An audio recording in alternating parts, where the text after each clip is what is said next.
رمضان رمضان رمضان يا مرحبا يا مرحبا أهلا رمضان يا مرحبا يا مرحبا أهلا رمضان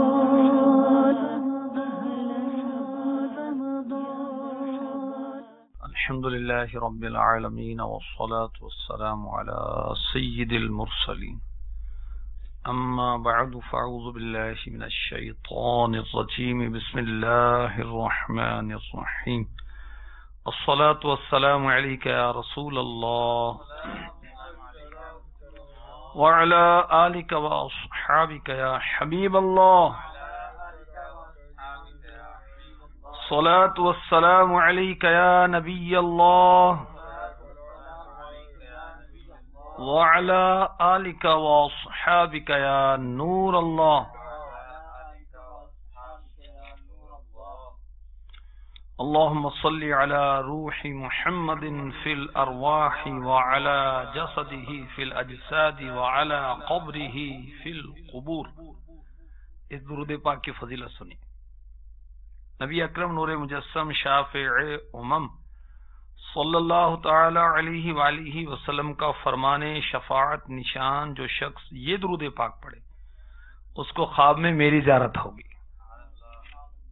اور جس نے خواب میں مجھے دیکھا وہ مجھے قیامت کے دن بھی دیکھے گا، اور جو مجھے قیامت کے دن دیکھ لے گا میں اس کی شفاعت کروں گا، اور جس کی شفاعت کروں گا وہ حوض کوثر سے پانی پیے گا، اور اس کے جسم کو اللہ عز و جل دوزخ پر حرام کر دے گا. زیارت سرکار صلی اللہ علیہ وسلم کے طلبگار کے لیے یہ پر انوار تحفہ ہے. میں پڑھاتا ہوں، پڑھ لیجیے. اللہم صلی علی روح محمد فی الارواح وعلى جسده فی الاجساد وعلى قبره فی القبور. یا رب تیرے محبوب کا جلوہ نظر آئے، اس نور مجسم کا سراپا نظر آئے. ایک کاش کبھی ایسا بھی ہو خواب میں میرے ہوں جس کی غلامی میں وہ آقا نظر آئے. آمین. صلو علی الحبیب صلی اللہ تعالی علی محمد. ماہ رمضان میں عبادات، نوافل، اذکار کا ثواب بڑھا دیا جاتا ہے. انشاءاللہ میں مدنی پھول پیش کرتا ہوں. اچھی اچھی نیتیں کیجئے. نیت المؤمن خیر من عملہ، مسلمان کی نیت اس کے عمل سے بہتر ہے. ثواب کے لیے، اللہ کی رضا کے لیے، ثواب کے لیے، اور حسب حال جس قدر اچھی اچھی نیتیں کرتے چلے جائیں گے ثواب بڑھتا چلا جائے گا.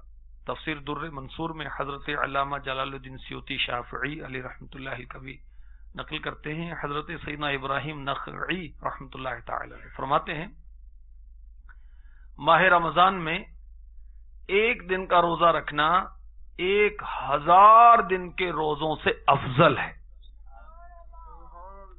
اور فرماتے ہیں ماہ رمضان میں ایک مرتبہ تسبیح کرنا، تسبیح مینز سبحان اللہ کہنا، ماہ رمضان میں ایک مرتبہ سبحان اللہ کہنا اس ماہ کے علاوہ 1000 مرتبہ سبحان اللہ کہنے سے افضل ہے. ماہ رمضان میں ایک رکعت پڑھنا غیر رمضان میں 1000 رکعتوں سے افضل ہے. کیا بات ہے رمضان کی، سبحان اللہ. تو روزے تو فرض رکھنے ہی ہیں، رمضان میں ذکر اذکار بھی کرنے چاہیے. تسبیح فاطمہ ہر نماز کے بعد 33 مرتبہ سبحان اللہ، 33 مرتبہ الحمدللہ اور 34 مرتبہ اللہ اکبر. یہ تسبیح فاطمہ ہر نماز کے بعد پڑھیں. سبحان اللہ یہ پڑھیں گے ہم 33 بار، اللہ نے چاہا تو 33,000 سبحان اللہ کہنے کا ثواب ہر نماز کے بعد، اور سوتے وقت بھی پڑھیں۔ سوتے وقت پڑھنے کا کیا فائدہ ہوگا کہ دن بھر کے کام کی جو تھکان ہوگی انشاءاللہ عز و جل وہ بھی چلی جائے گی، اور اگلے دن کے کاموں پر قوت بھی حاصل ہو جائے گی۔ فضول اور بیکار باتوں سے بچ کر کروں تیری حمد و ثنا یا الہی۔ فضول باتوں میں کیا رکھا ہے؟ موسم کے تبصروں میں کیا رکھا ہے؟ میچ کے تبصرے میں کیا رکھا ہے؟ غیبت، چغلی، گالیاں، فضول باتیں رکھا کیا ہے؟ ابن ماجہ حدیث نمبر 3117، سرکار نامدار مکے مدینے کے تاجدار باذن پروردگار دو عالم کے مالک و مختار صلی اللہ تعالی علیہ وسلم فرماتے ہیں، جس نے مکہ مکرمہ میں ماہ رمضان پایا اور روزہ رکھا، رات میں جتنا میسر آیا قیام کیا، تو اللہ عز و جل اس کے لیے اور جگہ کے 1,00,000 رمضان کا ثواب لکھے گا۔ اور ہر دن ایک غلام آزاد کرنے کا ثواب، ہر رات ایک غلام آزاد کرنے کا ثواب، اور ہر روز جہاد میں گھوڑے پر سوار کر دینے کا ثواب، اور ہر دن میں نیکی اور ہر رات میں نیکی لکھے گا۔ مکہ کیا ہے؟ یہ ہے دیار ولادت مصطفیٰ۔ اور اگر کوئی غلام، آقا کا غلام، شاہ خیر الانام صلی اللہ علیہ وسلم کا غلام رمضان مکے میں گزارے، روزے رکھے، رات کو نوافل پڑھے، سبحان اللہ، دوسرے مقامات کے مقابلے میں 1,00,000 رمضان کے برابر ثواب روز، بلکہ دن میں بھی رات میں بھی غلام آزاد کرنے کا ثواب، اور مزید نیکیاں۔ کاش مکے میں رمضان گزرنے کی سعادت ملے، عبادت کی توفیق ملے، اور پھر عیدی کے لیے بارگاہ رسالت میں حاضری نصیب ہو جائے۔ کاش اللہ نصیب فرمائے۔ ماہ رمضان کے آنے پر میرے آقا علیہ الصلوۃ والسلام کے معمولات کیا ہوتے تھے، اس بارے میں ہماری امی جان یعنی مومنوں کی ماں حضرت سیداتنا عائشہ صدیقہ طیبہ طاہرہ عابدہ زاہدہ مفسرہ محدثہ مجتہدہ عفیفہ رضی اللہ تعالی عنہا فرماتی، جب ماہ رمضان آتا تو میرے سرتاج صاحب معراج صلی اللہ تعالی علیہ وسلم اللہ کی عبادت کے لیے کمر بستہ ہو جاتے، اور سارا مہینہ بستر منور پر تشریف نہ لاتے۔ آ گیا رمضان عبادت پر کمر اب باندھ لو، آ گیا رمضان عبادت پر کمر اب باندھ لو، فیض لے لو جلدی یہ دل کس کا مہمان ہے، مرحبا قد مرحبا پھر آمد رمضان ہے، مرحبا قد مرحبا پھر آمد رمضان ہے۔ ماہ رمضان میں میرے آقا علیہ الصلوۃ والسلام خصوصی طور پر عبادت کا اہتمام فرماتے۔ ویسے تو میرے آقا علیہ الصلوۃ والسلام سے بڑا کوئی عابد مخلوق میں ہے ہی نہیں، اللہ کو آپ سے زیادہ یاد کرنے والا کون، مگر ماہ رمضان میں خصوصی اہتمام فرماتے ہمارے آقا صلی اللہ علیہ وسلم۔ پورا مہینہ عبادت کیسی، سبحان اللہ، پورا مہینہ بستر پاک پر تشریف نہ لاتے۔ تو کاش ماہ رمضان میں ہم بھی کوئی شیڈولنگ کریں، اپنا جدول بنائیں، مدنی چینل کے ساتھ اگر رہیں نا کام آسان ہو جائے۔ مدنی چینل یہ بوڑھوں کا بھی سہارا ہے، بیماروں کا بھی سہارا ہے۔ اب بعض ایسے جو شوگر کے مریض ہیں اور مریض ہیں کہتے ہیں جی اب اتنا لمبا روزہ ہے کیسے پورا کریں، تو میں آپ کو نسخہ بتا، رات آپ مدنی چینل کے ساتھ گزاریں، مدنی مذاکرے میں گزاریں، علم دین سیکھنے کے فضائل حاصل کریں، ثواب حاصل کریں، علم سیکھیں، جہالت دور کریں، اور پھر سحری کریں، پھر نماز فجر پڑھیں، ذکر و اذکار کریں، اشراق چاشت پڑھیں۔ اس کے بعد جب سوئیں گے ظہر تک تو باقی دن کیا بچے گا؟ اور اگر وہ اسلامی بہنیں تو انہیں کون سی جماعت سے نماز پڑھنی؟ تو اور بھی آسان ہو گیا۔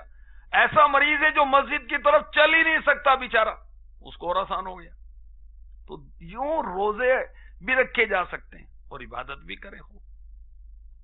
اللہ ہمیں نصیب فرمائے۔ حکایتیں اور نصیحتیں بہت پیاری کتاب ہے، 56 بیانات ہیں۔ اسلامی بھائی اور اسلامی بہنیں جو مبلغین و مبلغات ہیں اس سے خوب استفادہ کریں۔ اس میں لکھا ہے اللہ کے عرش کے گرد حضیرت القدس نامی ایک جگہ ہے جو کہ نور کی ہے۔ اس نور کی جگہ پر اتنے فرشتے ہیں کہ ان کی تعداد اللہ ہی جانتا ہے عز و جل۔ یہ فرشتے اللہ تعالیٰ کی عبادت کرتے رہتے ہیں، ایک لمحہ بھی غافل نہیں ہوتے۔ جب رمضان کی راتیں آتی ہیں تو یہ فرشتے اپنے رب سے زمین پر اترنے کی اجازت طلب کرتے ہیں۔ آقا دو جہاں صلی اللہ علیہ وسلم کی امت کے ساتھ نماز تراویح میں حاضر ہوتے ہیں۔ اگر کوئی ان فرشتوں کو چھوئے یا وہ اس کو ٹچ کریں، مس کریں، تو وہ ایسا سعادت مند ہو جائے گا کہ اس کے بعد کبھی بدبخت نہ ہوگا۔ جب امیر المؤمنین حضرت سیدنا عمر فاروق اعظم رضی اللہ تعالی عنہ نے یہ حدیث سنی تو ارشاد فرمایا ہم اس فضل و اجر کے زیادہ حقدار ہیں۔ چنانچہ آپ رضی اللہ تعالی عنہ نے ماہ رمضان میں لوگوں کو با جماعت نماز تراویح کا حکم فرمایا۔ تو انشاءاللہ عز و جل ہم بھی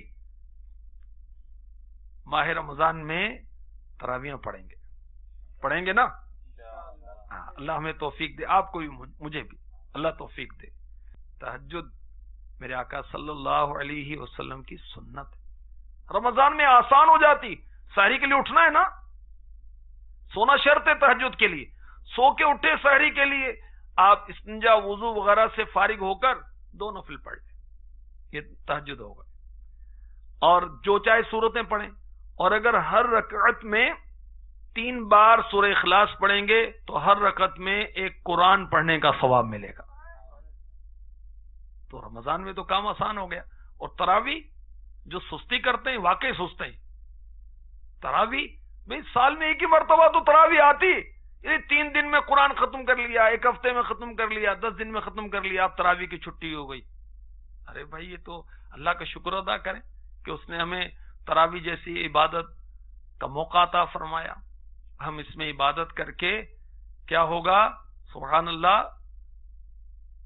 گناہ صغیرہ معاف ہوں گے اور گناہ کبیرہ صغیرہ ہو جائیں گے۔ سبحان اللہ۔ اللہ تعالی ہمیں رمضان کا قدردان بنائے اور تراویح ساری کی ساری خوش دلی کے ساتھ ادا کرنے کی توفیق عطا فرمائے۔ ہم سستوں میں نہ ہوں کہ جو پیچھے کھڑے رہتے ہیں، باتیں کرتے رہتے ہیں، موبائل پہ لگے ہوئے، SMS لگے ہوئے، ادھر ادھر دیکھ رہے ہیں، اور جیسے امام صاحب اللہ اکبر کہہ کے رکوع میں گئے تو جلدی جلدی آ کر رکوع میں شامل ہو گئے۔ ارے کیوں سستی کرتے ہو بھائی؟ کیا ہو گیا؟ اللہ کی بارگاہ میں حاضر قرآن سنیں گے ہم، سبحان اللہ، کیسی برکتیں حاصل ہوں گی۔ روز روز رمضان تھوڑی آتا ہے، سال میں ایک ہی بار تو آتا ہے۔ میرے آقا دو عالم کے داتا میٹھے میٹھے مصطفیٰ صلی اللہ تعالی علیہ وآلہ وسلم نے رمضان کو دوسرے مہینوں پر فضیلت دیتے ہوئے ارشاد فرمایا بے شک اللہ تعالی نے ماہ رمضان مبارک کے روزے فرض کیے ہیں اور میں نے اس میں قیام کرنے کو تمہارے لیے سنت بنایا۔ جو ماہ رمضان مبارک میں ایمان اور حصول ثواب کی نیت سے عبادت کرے گا وہ گناہوں سے ایسے نکل جائے گا جیسے اس دن تھا جس دن اس کی ماں نے اسے جنا۔ میرے نبی، پیارے نبی، سونے نبی، مکی مدنی رسول ہاشمی صلی اللہ تعالی علیہ وآلہ وسلم فرماتے ہیں جب رمضان کی پہلی رات آتی ہے آسمانوں کے دروازے کھول دیے جاتے ہیں، آخری رات تک ان میں سے کوئی دروازہ بند نہیں کیا جاتا۔ جو بندہ اس مہینے کی کسی رات میں نماز پڑھتا ہے اللہ تعالیٰ اس کے لیے ہر سجدے کے بدلے میں 1500 نیکیاں لکھتا ہے. اس کے لیے جنت میں سرخ یاقوت کا ایک گھر بنایا جاتا ہے جس کے 60,000 دروازے ہوں گے.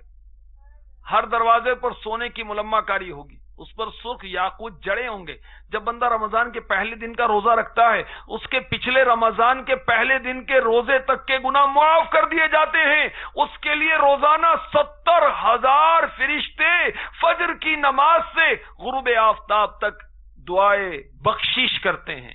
اور اسے رمضان کے ہر دن اور ہر رات میں سجدہ کرنے پر جنت میں ایک ایسا درخت عطا کیا جاتا ہے جس کے سائے میں کوئی سوار 500 سال تک چلتا رہے. آ گیا رمضان عبادت پر کمر اب باندھ لو. آ گیا رمضان عبادت پر کمر اب باندھ لو. فیض لے لو جلد یہ دن 30 کا مہمان ہے. مرحبا صد مرحبا پھر آمد رمضان. ہری کی آمد مرحبا، افطار کی آمد مرحبا، ماہ رمضان کی آمد مرحبا، ماہ نزول قرآن کی آمد مرحبا مرحبا صد مرحبا. رسول انور مکہ مدینے کے تاجور نبیوں کے سرور صلی اللہ علیہ وسلم کا فرمان رحمت نشان. رمضان میں ذکر اللہ کرنے والے کو بخش دیا جاتا ہے اور اس مہینے میں اللہ تعالی سے مانگنے والا محروم نہیں رہتا. ارشاد ہوتا ہے فاذکرونی اذکرکم، تو میری یاد کرو میں تمہارا چرچا کروں گا. اس کے تحت تفسیر خزائن العرفان میں لکھا ہے ذکر 3 طرح کا ہے: لسانی، قلبی، بالجوارح. لسانی ذکر کیا ہے؟ تسبیح، تقدیس، ثنا وغیرہ بیان کرنا. خطبہ، توبہ، استغفار، دعا وغیرہ اس میں داخل ہے. ذکر قلبی کیا ہے؟ اللہ تعالی کی نعمتوں کا یاد کرنا، اللہ تعالی کی عظمت و کبریائی، اس کے دلائل قدرت میں غور کرنا، علماء کا استنباط، مسائل میں غور کرنا بھی اسی میں داخل ہے. ذکر بالجوارح یہ ہے کہ اعضاء طاعت الہی میں مشغول ہوں، جیسے حج کے لیے سفر کرنا، یہ ذکر بالجوارح میں داخل ہے. نماز تینوں قسم کے ذکر پر مشتمل ہے: تسبیح و تکبیر، ثنا و قرات و ذکر لسانی، خشوع و خضوع اخلاص ذکر قلبی، قیام، رکوع، سجود وغیرہ ذکر بالجوارح. سبحان اللہ. وَاذْكُرُوا اللَّهَ كَثِيرًا لَعَلَّكُمْ تُفْلِحُونَ، اور اللہ کو بہت یاد کرو اس امید پر کہ فلاح پاؤ. اللہ اللہ اللہ اللہ اللہ اللہ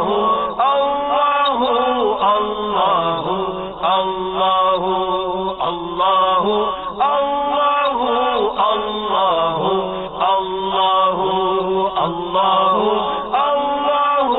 اللہ اللہ. الترغیب والترہیب. حدیث نمبر 10. رسول پاک صاحب الاولاق صلی اللہ علیہ وسلم فرمایا کرتے ہر شے کے لیے کوئی نہ کوئی صفائی کرنے والی شے ہوتی، اور دلوں کی صفائی ذکر اللہ سے ہوتی ہے. اللہ اللہ اللہ اللہ اللہ اللہ اللہ اللہ